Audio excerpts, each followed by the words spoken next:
Our speaker today is Professor Chidi Osuagwu. Prof, as usual, you will give us a little intro about yourself. I know your profile is like tall as Iroko tree. So I'm inviting our speaker now, Professor Chidi Osuagwu, to take the mic and then address this subject. Prof, it's your turn. We are all ears. Thank you very much.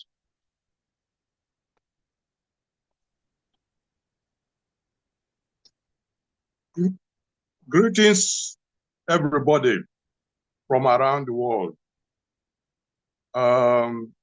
It's a good day today that we African people can meet and our friends to discuss things that can concern our past, our present, and our future. The world is at an inflection point, a state maybe it has not been in the last maybe 3,000 years. And in the last 3,000 years, since the time the Persians, the Aryans invaded Egypt, then the Romans down the line tried to take over. And luckily, some of our top people along that time stopped them. But Africa has been really beat up by events. But things are going on, and certain cultural areas of the world are suffering from worldview exhaustion and thought wave blindedness. And one of the main instruments that became the bane of Africa is capitalism. Although people will talk of mercantilism, all kinds of isms along the line, but it has been this since the Roman times who invented it, because essentially it is the business of plunder as a way of life, and Africa has been victim of that business. So to simplify things, read the prologue to this event, read the introduction, then go down and discuss some of the issues. But what's brought us here is that recently, the president of Botswana, a young man, assumed office, and he made a kind of controversial announcement that he now renounced capitalism and socialism and declared himself a social innovator who will prefer to base his own ism on Africanism. When he said it, there were comments here and there, and it looked like it was a joke. But it's not a joke. It's a very serious issue, because quietly, people have been discussing this. And African youth are still around the world. And Africans need to take note and proceed purposefully. So I read the prologue. A civilization, organized set of algorithms for ascensional development and sustenance of human society, is as advanced as its most advanced knowledge-seeking and problem-solving algorithm. An algorithm is a mechanism for solving problems. With a naturalism, an Afa algorithm Africa possesses the most advanced known civilization of the ancient world. Afa, a fractal binary system for holistic problem solving, has 256 possible solutions to a given problem. Many people from southern Nigeria would have heard of Afa or Ifa or Fa, or from parts of West Africa. And I hear it has 256 point, but then know the sequence or how it comes about. The Chinese I King algorithm, which was next most sophisticated known, has 64 solutions. Most other cultures had diverse oracles claiming God as their algorithm, with no known clear methods or solutions, but entropy wars. When Africans introduced inoculation, 1721 Boston, America, European settlers rioted, wondering how contagion could cure contagion. That was the civilizational relationship between Europe and Africa at that time. Unfortunately for humanity and its biosphere, barbaric martial cultures usually destroy algorithmic civilizations. Thought prophesied destruction of African civilization by West Eurasians. Thought is the spirit, the African spirit of knowledge, seeking, problem solving, and medicine. This thing of African mind. And my name bears that I'm Osuagwu, and that way my name is Thought. But the ancient Egyptian called him or her Tehuti, and the Greeks corrupted it to Thought. Now, Thought prophesied destruction of African civilization by West Eurasians. This is the sad fate of Africa's nature Afa civilization. Happily, at this turn of the 21st century, many African youths have risen to restore African civilization, as Thought also prophesied. This was the dream of Olaudah Equiano, Haitian revolutionists, Aimé Césaire, and very many other ancestors. Africa's defeat of COVID-19 with African phytomedicine has, thanks to heroes like President André Rajoelina and the Madagascar Protocol, been a moral booster along this mission path. Botswana President Duma Boko's call for a return to African socioeconomics is in this spirit. African Renaissance is on the march. Africa posits an omnipolar world order. Now, I want to especially mention the point I made about Rajoelina, the president of Madagascar. Many people didn't know what happened. That Madagascar and Tanzania, which faithfully implemented the Madagascar Protocol, suffered the least COVID-19 casualties. And last October, in a conference at Armenia, I put forward the mechanism, the way it happened, and the way it will happen in the future to revolutionize African medicine and world medicine. That by way of prologue, Okumbido, like people will say. Introducing this topic, I want to outline the nature of worldviews and thought ways.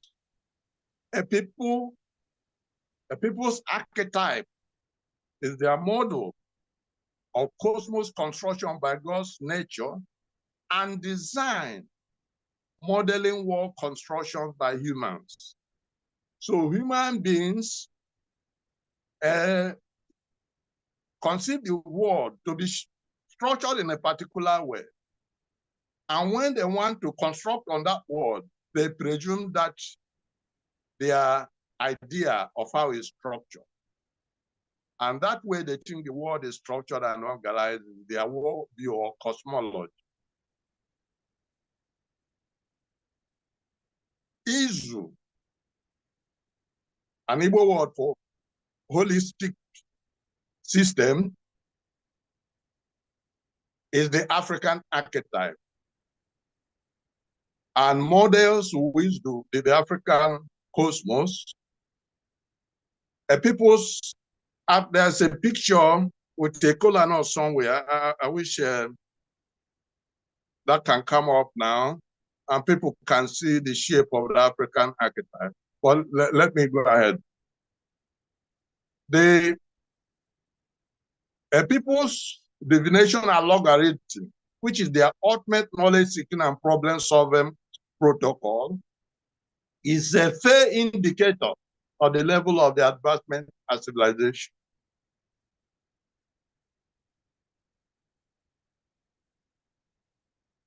The fractal binaries Niger-Congo Afa algorithm was the most advanced knowledge-seeking protocol known to the ancient world. The reason I say Niger-Congo is that Afa extends from the Senegal River as far south as Angola and includes Botswana.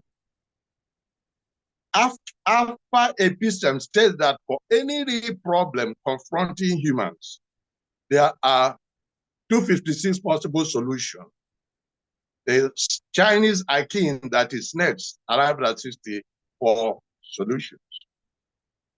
And these are physical systems. They are not mystery systems. When Botswana's new president, Duma Jiboko, recently renounced capitalism and socialism in favor of return to African traditionalism, the question that arises is, what does it mean? The short answer is that he renounced the non-scientific Greek Delphi or Delphi and the Indian Yoti's oracular God as algorithm, knowledge system of West Eurasian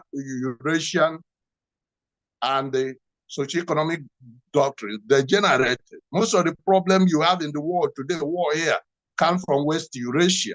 And it is because of their Washokic cosmology and epistemology.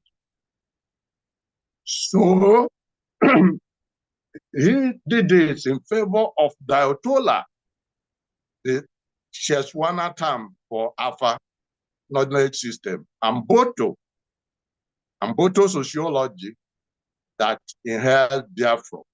When people hear I exist because you exist, account is a statement of Botoism. This symposium is to, with associated data, elaborate on these facts. So that is the way of introduction. In the next part, I discuss African naturalism and Afa. I'm going to summarize most of these things. There's a paper which everybody should pick and read and take time to digest. And I mentioned the fact, but I want to mention the fact about naturalism. Because many people, particularly those who go to school now, think that every people in the world believe in nature or know what it means. And the Western world, who are what I call Tortoisian polymaths, Tortoisian polymathy is the relentless search for knowledge. But Western polymathy is Tortoisian polymathy. They seek knowledge everywhere, acquire it, pack it, mostly to satisfy themselves and what other. But in African culture, the tortoise that does that, and the true knowledge person, the ram, doesn't do that. And this, in the 2nd century AD, the Roman Bible scholar Lucius Appius wrote a book which currently bears the august name of people giving them of the golden ass, SS. In that book, Appius asserted one fact. All peoples of the world have some levels of ideas of nature, but only Africans, and he specified this in his writing, from Egypt in the north to southern interior, know, understand, and live by the laws of nature. It is on this foundation that ancient Africans developed science as mimicry of nature, a bionic phenomenon. As the Greeks recorded, the world's first scientists were Africans. This realization is consistent with Africa's ab initio naturalism. Many of you will not grab this issue now because everybody will think, oh, the Africans are the superstitious people. The reverse is true. The West Eurasians, the Indians, the Arabs, the West Europeans are actually the new people. Naturalism is not part of their culture, and it is still hanging. That is why now in America, there's debate about alternative truths.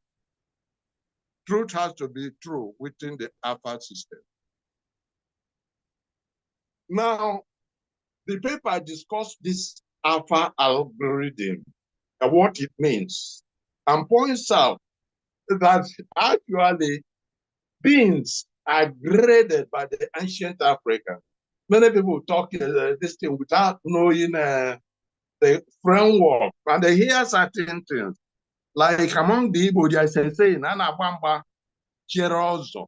You pre-resto to away the gorilla. You pre-resto to away the beast, because gorilla is what this system introduces this idea to the ordinary person, but it is the beast, and it is a very, very deep issue. Oppressed, according to the Alpha system, at the digital arithmetic zero-sum point of 1, 2, 3, 4, 5, 6, and so on. The next is the level at which Oha operates. Oha is the people and Dibia among the Igbo, the ordinary people and the people of Alpha, and the people of Thought, the people of Agwu. And when Oha gathers, school and us are offered as 1, 2, as 1 or 2 or 4 or 8 or 16, 32, and ad infinitum. And the equation is there. That is for her. And it stands for connectedness. At that level, you already ascended from digital 1, 2 to arithmetic, geometric 4, 8, 16, and so on. Then you get to the next level, which equation is shown there. And when you hear the Dibia, like my father and his brother, that I met, 2 of them I met, other Osuagwu sons were all Dibia, but they were dead before I was born. They don't count 1. 1 does not exist in the Afa world. At a popular scale among the Igbo, we say Ihe furu to Agula. What remains 1 is finished. And many people don't think about it, but the Dibia knows about it technically. The reason is that the real world to the African is the relational world, and the one cannot relate to itself. One cannot create system. So they count Mbombonton, they count 2, 4, 8, 16, 32. and so on. And no, they don't count. I said they count 2, 4, 16, 256, and ad infinitum. And you see what that means. They exist totally at hypergeometry, because at the level of the Oha, we talked of geometry too, geometric level of thinking. But at the Afa level, it is the Dibia and the spirits that exist there. So that you find many African Dibia, medicine men, they paint one part of their body white and the other body, and they're called Okrama or Kramo, have spirit, have humans. And it is because of this system. And they are the people that operate at the Afa level. And there are hierarchies within this system. At a point when n equals infinity, that is the location of God. That is infinity. That is the point of imponderability beyond human beings. So within the African system doesn't, the African people don't talk to God. They can appeal to him generally, but they don't address him personally. The people that do that are normally mad people. And there is the Alpha algorithm in the Niger Congo. There is second algorithm, the protocol for geometry in the Nile Valley. Many people don't know these things, but it exists. In fact, some people in Egypt now think that Egypt is the intellectual and spiritual headquarters of Africa, but they ignore the facts of history itself for funny reasons. But it doesn't make sense. And they don't even know what is going on. Because those in the Niger Congo were allowed by Providence to take time and refine and organize their system. One knows enough of Botswana to know that that's Alpha knowledge seeking and problem solving algorithm exists, as well as both social philosophy. Anthropological and sociological data from less destabilized eye concern that African civilization is asleep in Botswana, likewise elsewhere in the continent, and can be awoken. And this is what President Boko was referring to. The next bit of the paper discusses capitalism and crisis of West Eurasian economy.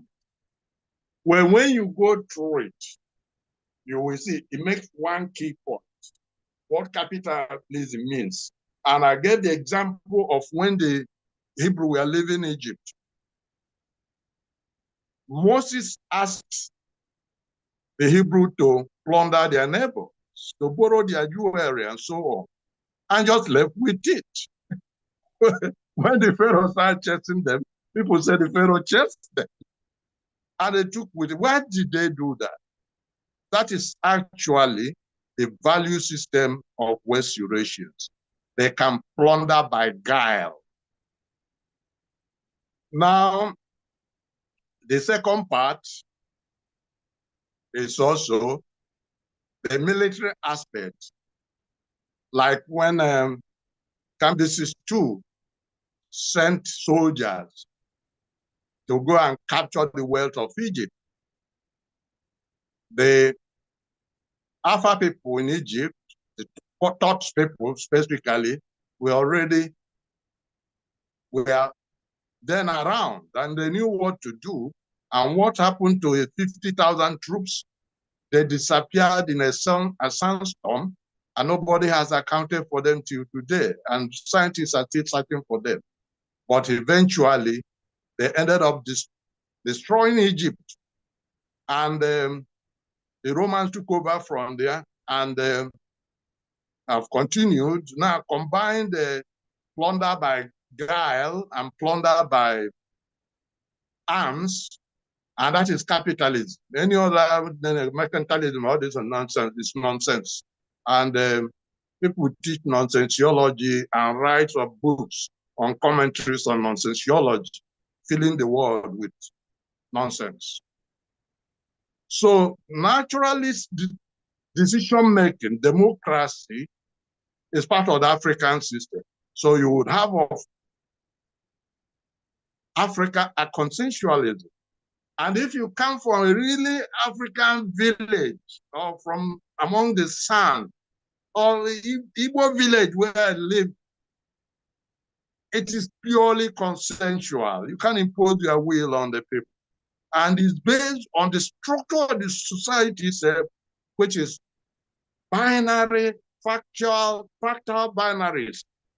And when I say this, people will be surprised. Go to your village and investigate that the village is organized in binaries, 2 segments at each scale. And the up scale is similar, self-similar to the lower one and lower one, and up one and up one. At least my own is organized that way. Now, so the democratic system, what you have in the West saw problem by might is right. And it tended, what they do is if they have problem agreeing on something, they have a duel. And whoever kills the other is the right person. He has the right view. And that is the value of the beast that we talked about at arithmetic level thinking. And what happened was, along the line, they modified the duel to a system of dragging opinion, fighting until one opinion, right? And they say it's democracy. But in 1976, at Youngstown State University, where I did my master's, African students met and said that was not democratic at all, that was wasting public time. And we invented what we then called an answer voting method, AVM. And an answer is Ghanaian word for spider web or network, or the spider himself. So this is the kind of thing African students were doing 50 years ago in the bid to return to African way of doing things. And that is why it is delightful to see the new youth like Rajolina and Duma Boko in the political arena, following the path we followed in those days. So capitalism is a zero-sum economic system which transfers wealth from the poor to the rich. And this is not a new idea. That is the central teaching of Jesus Christ, to try to stop mammon, which was essentially the capitalist system. And he defined it very well, proposed solution that there should be universal provision for daily bread, which they now call universal basic income. He said there should be universal jubilee, universal debts of forgiveness, which is Africa should impose now, because those talking that Africa should pay them our looted wealth are nonsensical in their thinking. And we will do that if we don't think right. So take note of that. What is now, the spirit of capitalism is the spirit of Roma. And if you know what Roma means the spirit of the wolf. The Romans conceived of them as children of the wolf. And they said the rest of, see the rest of humanity as children of the lamb. And they will remind you, they organize their religion and so to teach everybody to be the lamb of God. But they remain children of the wolf, and everybody had to eat. So this is Roma. And Mammon is the spirit of materialism, which steals from the poor and gives to the rich. And there's a concept of Roma Mona, the spirit of capitalism, the spirit of Mammon and Rome together. That is what drives this thing. And this is the spirit Jesus fought again and died for. So I pointed out that this has been the situation that in America, when Obama was president, Trump kept harassing him, heckling him, that by 2014, I wrote an essay titled Obamanomics and Economics Beyond Cambridge, pointing out that what the Americans we are talking, we are beyond their epistemology, that the people at Cambridge, England, their university there, and Cambridge, Harvard, at Massachusetts, Cambridge, Massachusetts, we are not in a position to understand what they were talking about because they lack the epistemology. They are cosmologically blinded and epistemologically exhausted. But the Afa system, crafted on a hypergeometric framework, sees through Mammon machine that transfer wealth from poorer to richer. And for those who have studied economics, the mechanism is embedded in John Maynard Keynes' diminishing marginal utility rules. That rule, just on the surface, the logic of it, if you proceed on a money-coupled economy, we keep transferring wealth from the poorer to the richer.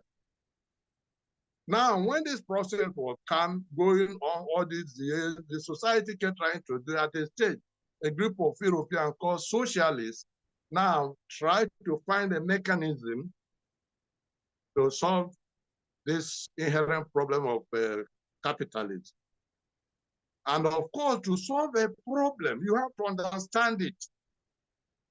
So they suggested, okay, let people eat, let everybody live, let nice things.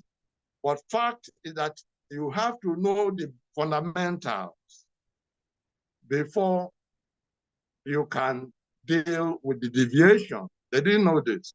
So that is the problem of socialism. The problem of socialism is economics beyond Cambridge. So finally, let's look at a table that illustrates this point. There's a table. People within the Afa system, it presumes naturalism. It presumes that all systems in nature have structure, numerical structure. That man cannot overcome this. So that I said that science in the African system is bionics, it's mimicry of the structure of nature. So when I go to the lab to look for results, I don't go to look, clever thing in my head. No, I go to ask myself, how did nature arrange these things? And finally, one of the papers I presented at Egypt 2016 showed that there are actually universal algorithms for measuring equilibrations of relationships that interestingly contains all the natural constants people know, epsilon and the golden ratio and others. And that is how the African system works. So in the table 1, you have income size distribution comparing socialist and capitalist countries.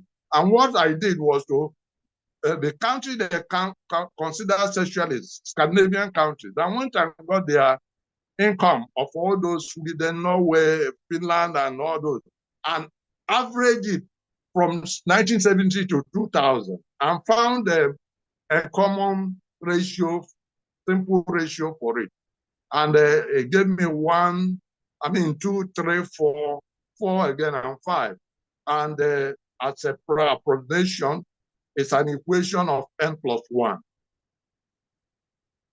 as a simplifying assumption. Then the United States is the chief priest of capitalism. So I went and got the data in America. All these things they are debating in this thing without looking closely. And what did I find? Yes, their system is organized. The poorest group get 3.1% by 2015, the next 2%, the next 14.3%, the next 23%, the next 51.1%. What is it?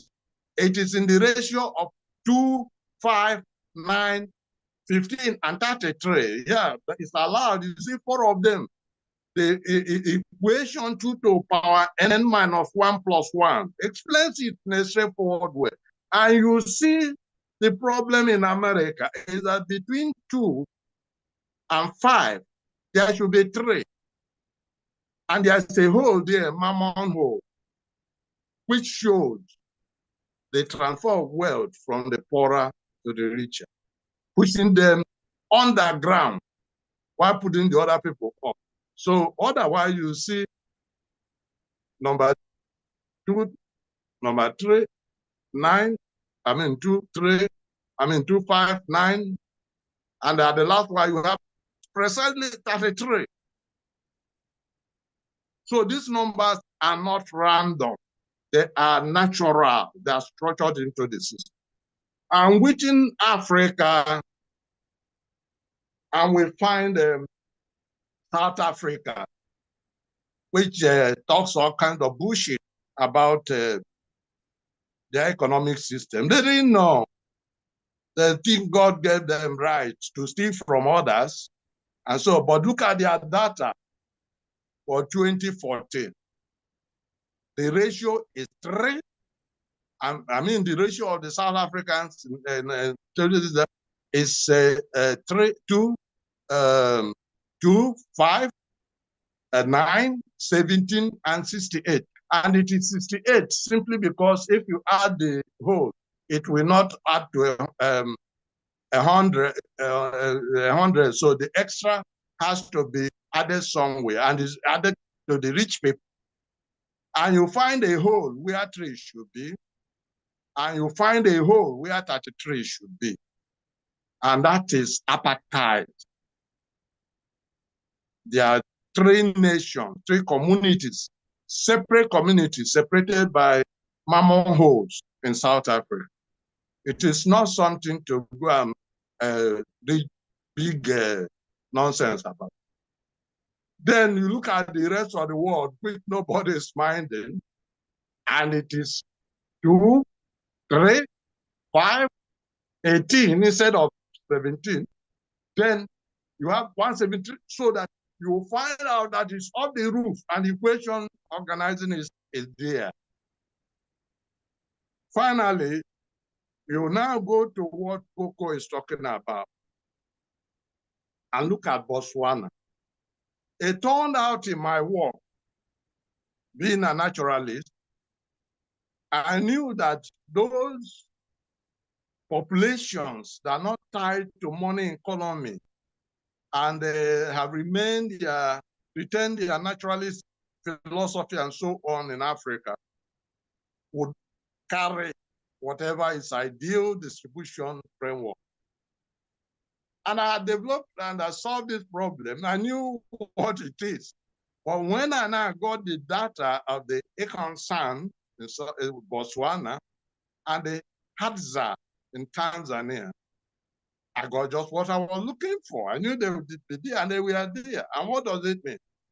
In Botswana, you'll find out that the share of the Esan, the Ekonsan, Botswana, follows a protocol that is roughly, if you see how the problem was solved throughout the fashion, is N+2. But actually, it's a mixture of M+3 and M+2. So I had to use it for this illustration. But when I asked AI to suggest optimum distribution based on all the discussions online about fair income distribution, what did AI say?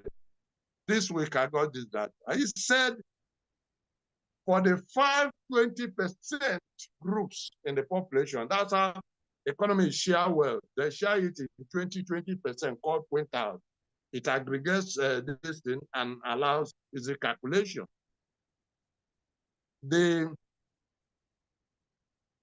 AI said that the best share should be based on 10, 15, 20, 25, and 30%, which is the ratio 2, 3, 4, 5, and 6,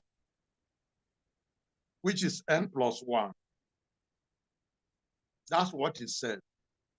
But Akan people, the San people of Botswana have N+2, that they have, instead of 2, 3, 4, they have 3, 4, 5, 6, and so on. Now, what is the Rhodesian Botswana? You know, Cicero's Botswana. It's Botswana of the beards, of capitalists. How do they share? They share, the last data I have for 2015 is they share in the ratio of 3, 5, 9, 15, 45. You find the first 3 members, 3, 5, 9, 17 should be there, but 15 is okay. And then the other one, 45. Those at 45 have stolen. They have stolen from this other people by the mechanics of capitalism.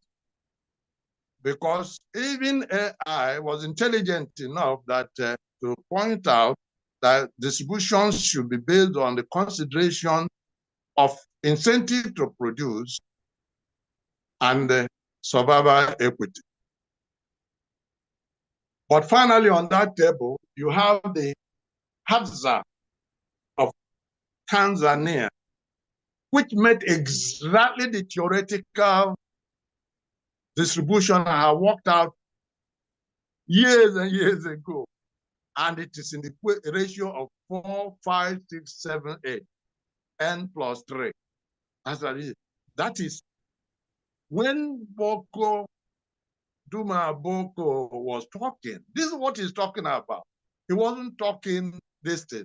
And these things are already in Africa, but he comes from Botswana, from Botswana. He knows all these things. He feels it. So he said it. And people started making it as if it's a joke. Look at the table. He was not joking.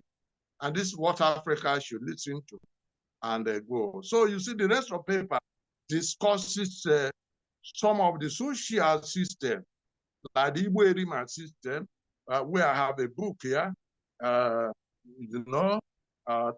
Erima Towards a Just World, describing the most hyper-sophisticated system, which would have been destroyed by Britain and Europe, battling them from Haiti to North America to Nigeria, and not relenting because they want to destroy them, and then the Black people will become more vulnerable. So, but what they're fighting is a structure. It's a structure they don't understand. That's why the Haitians defeated them, defeated Spain, defeated Britain, defeated Napoleonic France. And they're making a voodoo. Voodoo is just a fun Dahomey word for Afa. So what those people did was to work at the level of geometric thinking. And naturally, they defeated those who are operating at arithmetic level, no matter what name they gave to themselves. So you find out some of the concepts in the Igbo system, the idea of apprenticeship, which requires that mentor people should mentor others. If not, they're not regarded in society. You can't succeed in Igbo society unless the society recognizes you. And in fact, to be recognized in Igbo society, you have to be a slave of this society, because they have an also nobility system that does not ennoble crooks, but demands honest service to the community. Some of them, some of us who are around the world are the true leaders of our communities. If not, they will have dissolved, and the community looks for their best and makes demands. So you will see that and see some of the points. And finally, I want to make a point about the concept of hysteresis. Now you hear people talk, there's Africa. There's one they call the Kemi Badenoch that came from South Africa. And you say, Blami, talking African, forget slavery, forget pull up, that's what other people are doing. That's nonsense talk. And you see I put down the concept that says that's a nonsense talk. The concept is called hysteresis, Hysteresis. And it says, quote, hysteresis refers to the phenomenon where the response of a system to external influence depends on the previous state or history of the system.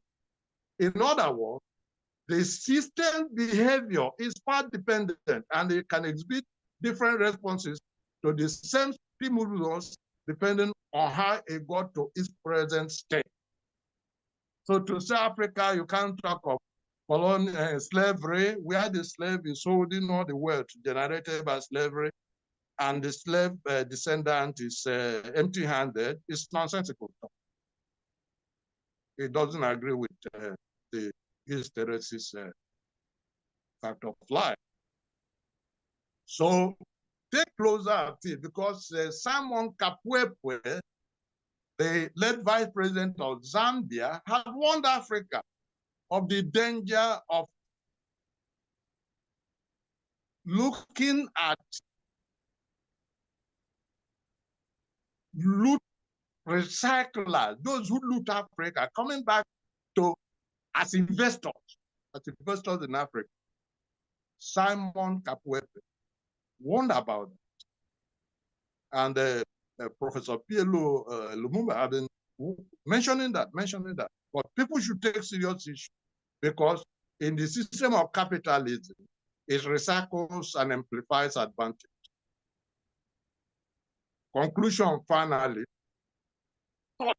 prophesied millennia ago that West Eurasian invaders would destroy Africa's nature-based and knowledge-driven civilization. That came to pass and is still ongoing. Thought also prophesied also that Africa's tribulation shall come to an end and there will be a renaissance of African civilization. There is currently intimations of the fulfillment of that prophecy. The spirit of African Renaissance and animates African youth. President Andre Rajolina's heroic lead of Africa to use phytomedicine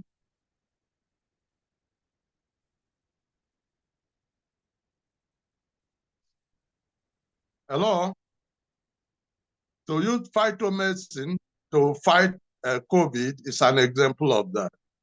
And the paper highlights the Afa framework that is guiding that level of thinking. And Botswana President Duma Boko's intervention in socioeconomics is in that spirit. So this paper just has interpreted and amplified what Duma Boko said and explained why it's a valid talk. And data are supplied to validate that summary. Africa and the world are at an inflection point of survival and history. Africa possesses an omnipolar world.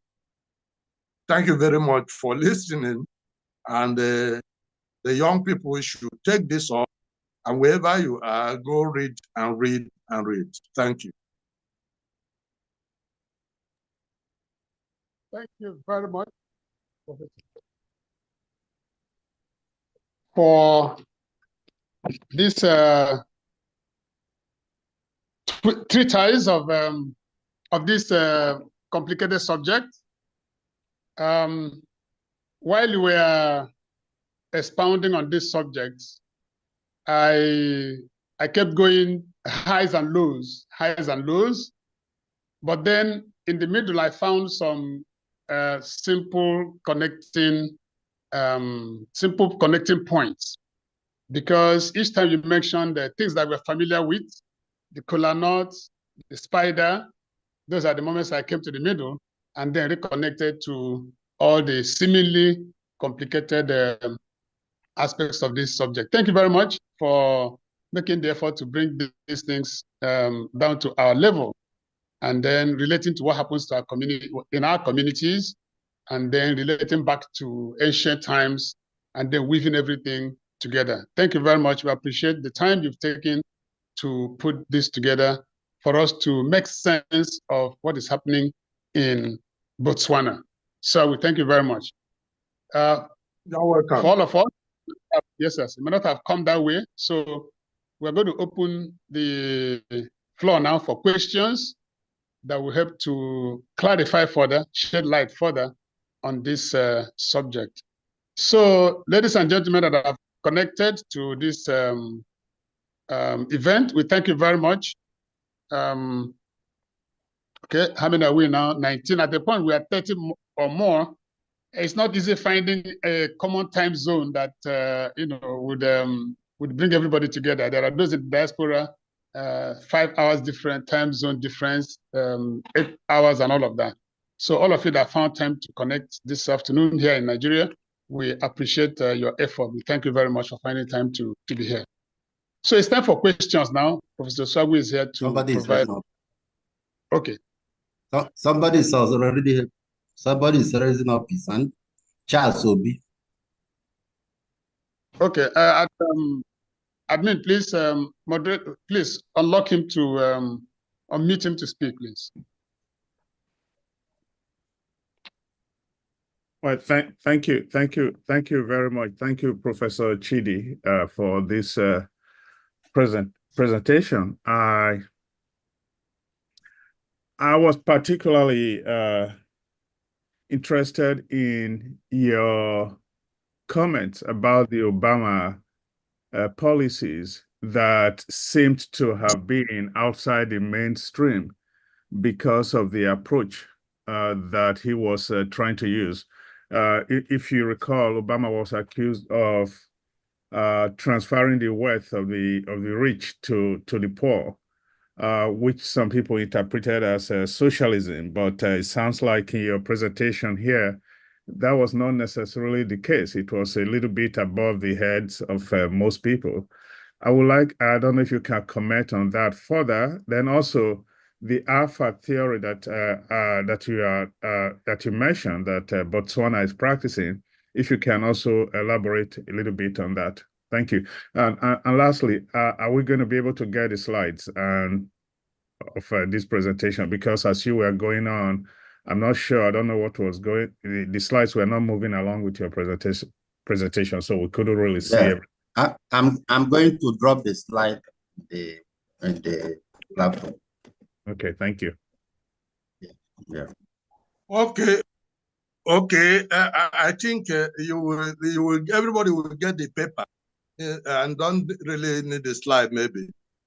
And then on the question of Obama, you see, it's like what happened this time. The debate has always been within the capitalist system, or for any name called historically. The mentality of the West European is a zero sum. And those who have advantage try to amplify it and enforce it with arms. And they use the dueling system and I call election to promote such interests instead of thinking of the whole community. So what the Obama was trying to do, if you Google the paper, Obamanomics and Economics Beyond Cambridge, it's online. Google it and read it. You get the details of what we're trying to do. He was actually not sure of what how he was going to set about doing something, but he knew that the wealth was too concentrated. So what he did was, for the first time in American history, he put someone from Berkeley, Marxist, put someone from Chicago, monetarist, put someone from Harvard, welfare system, to see if they can work out a trick. And then the Trump people and so on were criticizing, but they themselves don't know what's going on. It's beyond them. And there's no rule. If they realize that that will weaken their country in relation to other countries like China that are trying to fight, they will not talk that way. As for Boko, what Boko has said is that Africans should return to the African social thinking way, and that he was going to lead a movement in Botswana to implement that. And what this seminar had set out to do is to explain what he said. He hasn't implemented it. The person that implemented something serious I mentioned is President Andre Rajoelina of Madagascar, that fought COVID in where people don't understand, facing assassination threat, offered bribes, overthrow attempt, and everything, and he stood and saved his people. Thank you.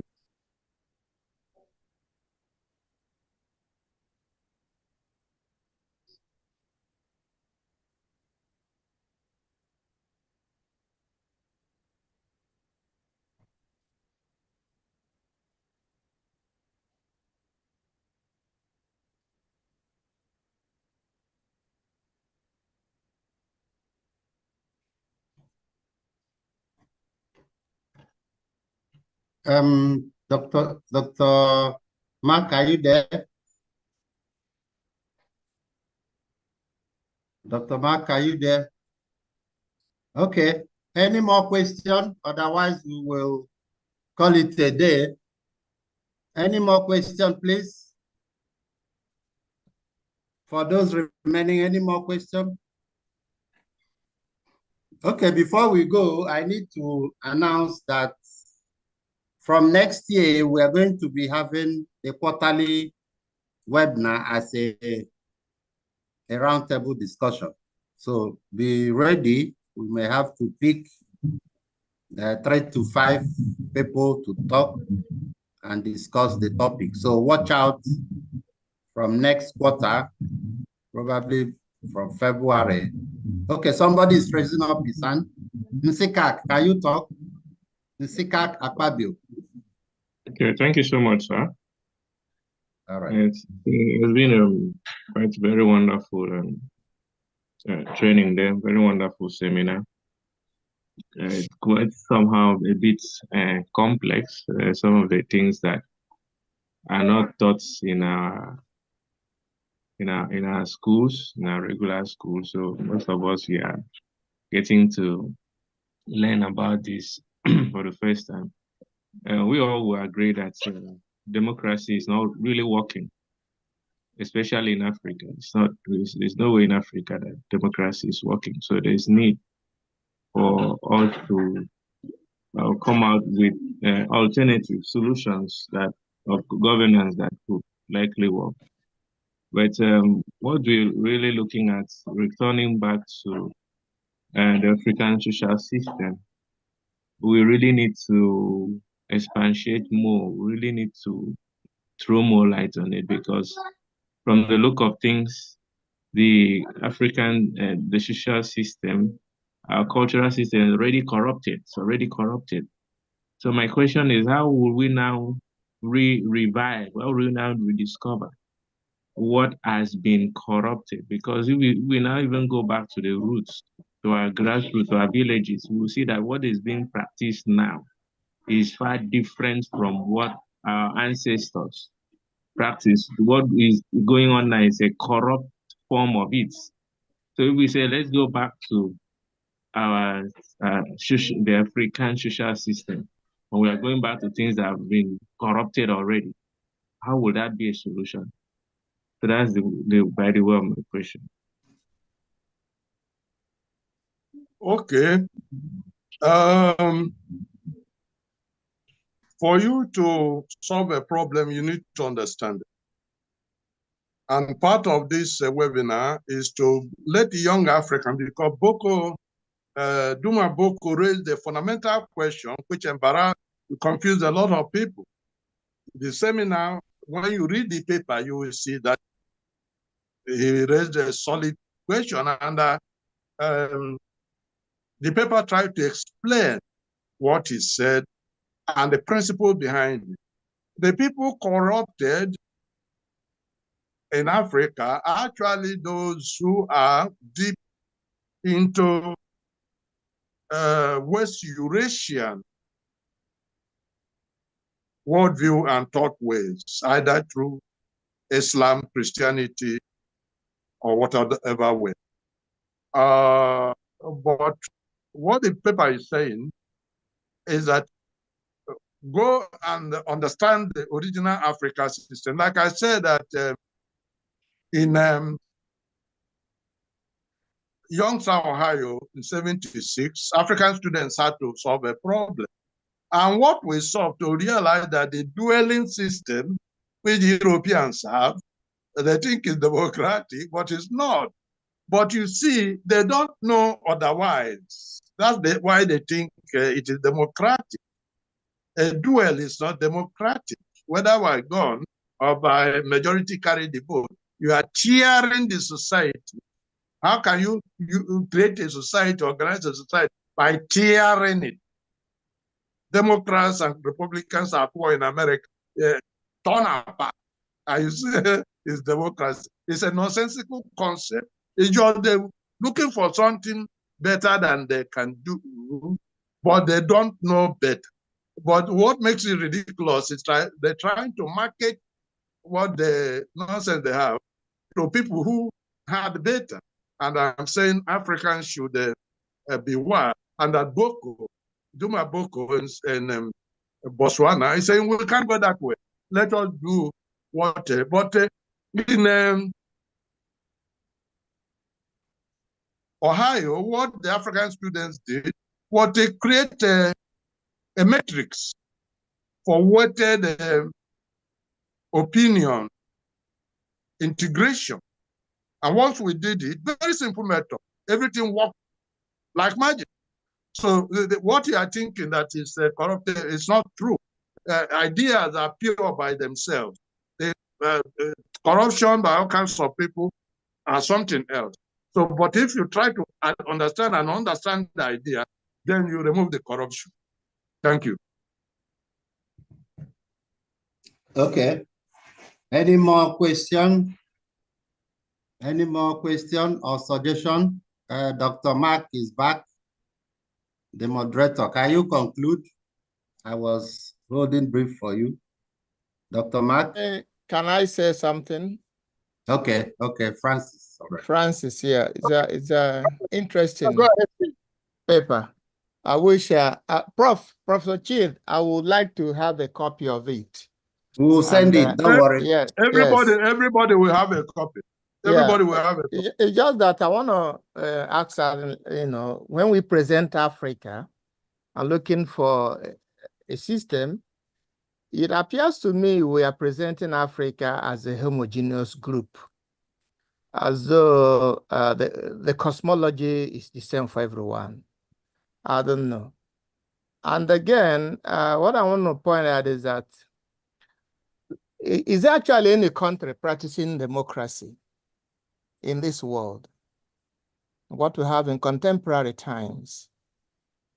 Because what is being practiced now goes back to what you might call the Roman system, actually at the time of Romanus, if you know how Rome came about, and the Tarquinian kings who visited Romanus in one of the first Roman games. So what has settled, precipitated now as democracy is not actually what is being practiced. So, Professor Chidi, have very insightful views on all these. But with your medical mathematics and everything, it's interesting to listen to you.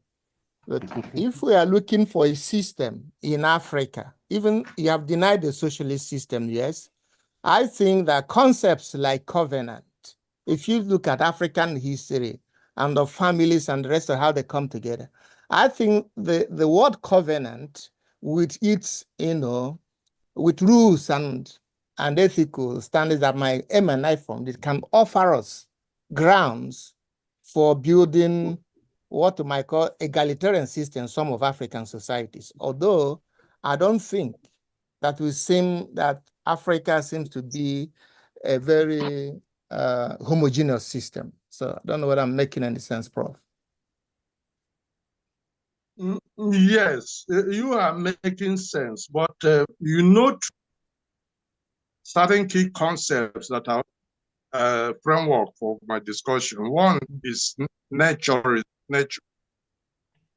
which Appleus at 2,000 years ago said obtains, and we know every African believes in naturalism. So it's fundamental. And I now talked of a knowledge-seeking and problem-solving framework, the Afa system. And I said that it obtains along Atlantic Africa, and that in Botswana it exists, and that they call it diatola. Those are fundamental. Other things where the grass they use to wrap something or something can vary, but these fundamentals are all over. And then what is the problematic? The problem with democracy now is actually that of mechanism. But because it's not very clear to the West, they haven't thought critically of the mechanism. But in the US, actually, some outlier groups like the state of Alaska and California are experimenting with vague forms of what we did in Ohio as African students in 1976. So what we need to do, and in fact, when I came back here, we implemented those things in my community where I was president general of town unions, and any student group that I patroned, I gave that as a constitution, that otherwise they'll be wasting my time. So the key thing is to understand really what are those that exist everywhere. There are certain, and they are usually the fundamentals. Thank you. Yeah. Prof. Professor Osuagwu, this is Anu for us. Hello. And Okay. thank you very much. Let me make one suggestion. Your paper is interesting, but most of us are far below The level. far below your level. So next time, will you do a little introduction for some of us that are maybe in the classroom are behind, so that as we go on, we are going to be following you. This alpha system you are talking about, is it going to work in Nigeria based on the different geographical and educational system in Nigeria, and the way things are going from the north to the south to west and east and so on? Can it be applicable? Well, if you look at them, that's why you're a mathematician. That's why I represent what it means in mathematical terms. What it means is high-level hypergeometric thinking. And people can be trained to behave that way. Many people are confused by the boo-boo-yaya, all the obstacles put to discourage incapable people from dabbling into it and creating confusion. But it is an education now and training system. So we need to go back to our own worldview, our way of doing things. We need to change also our pedagogy, our world teaching. And when I came back from America, one of the first things I did was to organize my students then to gather a lot of information on Okwe games, the probability games that our people play. When I realized that it was a major instrument of teaching. And what the Africans did actually was to, because they had this high-level attachment to knowledge-driven civilization, was to develop education as entertainment. For these people, zero-sum people came and made it very tedious and abhorrent to people. The games were out. You see, if you read the literature, you'll be told that Africans are obsessed with board games. Well, it's because the Africans say like the Igbo that Wawaya, that the world is a realm of probabilities. And all Africans throw the dice, one way or the other, in search of knowledge, symbolically. But they know what they are doing, they're searching for. Thank you. Prof. Thank you. Okay. All right. In the absence of any more